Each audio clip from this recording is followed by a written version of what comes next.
it hit me in fifth grade of understanding like the wellness and the necessity of having conversations around reproductive health and periods and so forth. Because for me, in fifth grade, it was my favorite thing in the world to just experience. We had a tea, like a roundtable tea with our moms. And we were able to have a conversation with all the students in our class about reproductive health, about your period. You got a nice little package and all these things. But as I went to middle school and high school, I was ignorant to the thought that everyone got that everyone was getting the little packet with the wipes and the tampons and the books and all these cute things. And I'm just understanding as conversations continued and as I grew, I understood like this is not open to everyone as I so assumed. And when you go into high schools and you realize, can I get a tampon? They're giving you a piece of cardboard that was made from every other product under the sun that is not beneficial to you. And I worked in a school system for maybe 7 to 10 years on and off in some capacity, and just consistently being around young ladies and having them have conversations with me that I thought they would be having with their parents or their older sisters or their aunts.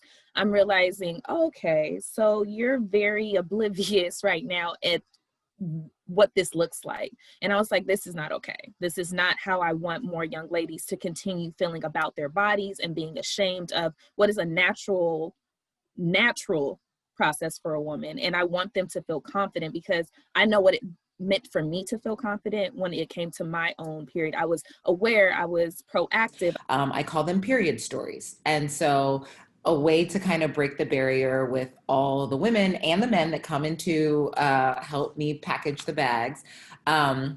I say, okay, I would love for us to share like our most embarrassing period story. And I always start, to get the ball rolling. And it's a really beautiful, not so embarrassing. We all have a story of, one time I was in dance class and I didn't have this, or I was trying to use a makeshift receipt, or, all the different stories. My grandmother was a feminine health instructor. She was very just like, these are the parts, this is what they do. So I always kind of felt very empowered by my period as well. My mom talked to me very openly about it. But my grandfather had to like kind of learn that because he's straight from India, and he was like, oh my gosh, like, what are you doing? So it was really important for my grandmother to kind of break that out of him and do that for her daughters, my mom and my aunt, me, my cousins, all of us, to make us feel really comfortable with that. But I do find across a lot of the Caribbean cultures, not just those islands, but also a lot of the Latin cultures, it is like that, where they don't really talk about it, or it's hidden, and a lot of women suffer in pain. And like Justin was pointing out, think that it's normal, or, oh, this is just something I have to bear.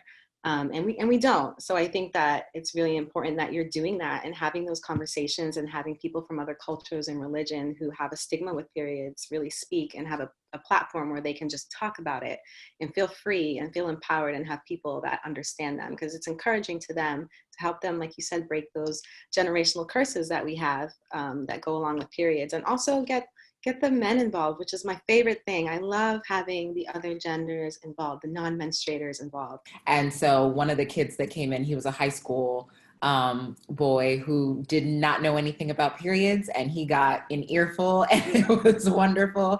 And, he was like, wow, I had no idea. But, it's one of the things I think I still don't understand why we keep it so gender separate.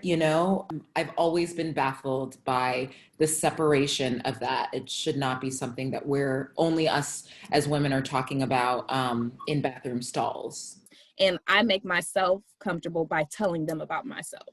I know when to share my story. So they're like, oh, so I'm not alone. No, this happens to me. The shift of the pad, the tampon, dang, that's my last tampon. What am I going to do? It failed. It's over.